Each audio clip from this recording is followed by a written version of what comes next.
It was supposed to be a family trip. My wife, her sister, their parents, the kids, everyone was coming. We'd been planning it for months, and the group chat had been filled with excitement. But when I arrived at the parking lot, something felt off. I saw only 5 confused, restless kids, no adults. I got out of my car, looked around, and there was no sign of my wife or her family. I checked my phone, no missed calls, no texts. My oldest nephew, Connor, who was 10, looked up at me. He tried to act normal, but I could see the uncertainty in his eyes. The younger ones, including 2 of my kids and 3 from my wife's side, were playing in the dirt or kicking at the curb, not noticing that anything was wrong. I walked over to Connor and asked, "Where's your mom? Where's Aunt Cla?" He shrugged and replied, "They left. Said you were coming." I stared at him, confused, but he pulled out his phone and handed it to me. My stomach churned as I read the message from my wife. "We're going to Hawaii. Take care of the kids. At least be useful."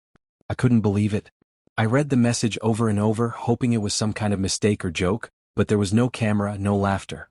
This wasn't a prank. They had actually done it. They had just taken off for Hawaii, leaving behind 5 kids, as though they were just some burden that wouldn't fit on the plane. I stood frozen, trying to process what was happening. My pulse thudded in my ears, and my fingers gripped the phone tightly, my body filled with rage. I had the urge to throw the phone as far as I could, but I didn't. There were 5 kids watching me, and I was the only adult left. I got them into my car and drove them back to my place, still trying to wrap my mind around what had just happened. I called my wife. No answer. I texted her. Nothing. I tried calling her sister.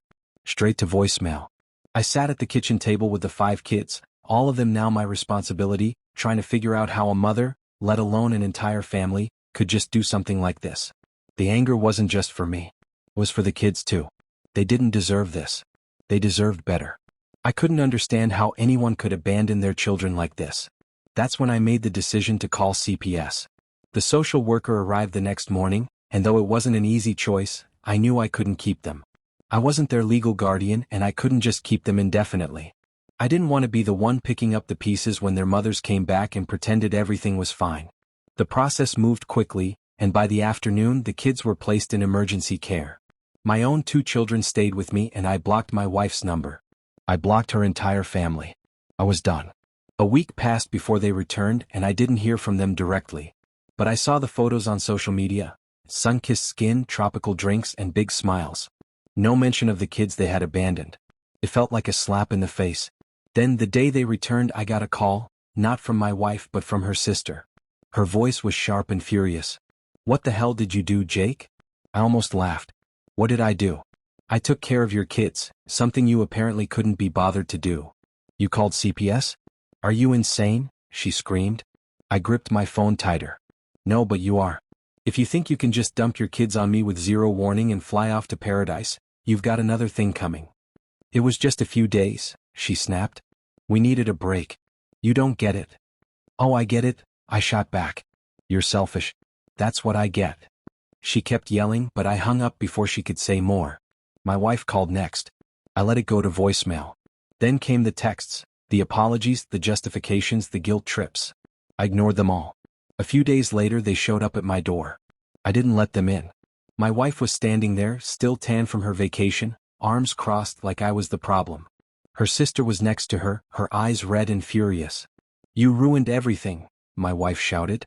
I looked at her, really looked at her, and felt something inside me shift. I used to love her. I used to think we were a team. But in that moment, standing at my door, I realized the truth. I didn't recognize her anymore. And I didn't want to go home with her. I looked at her and said, "If you even have one anymore." Her expression faltered, but I didn't wait for a response. I shut the door, and just like that, I was free. The divorce was messy. My kids had questions, and sometimes the loneliness was unbearable. But I never regretted it. I look at my kids now, and I know I made the right choice. Love isn't about convenience. It's not about what's easy. It's about showing up. And I did.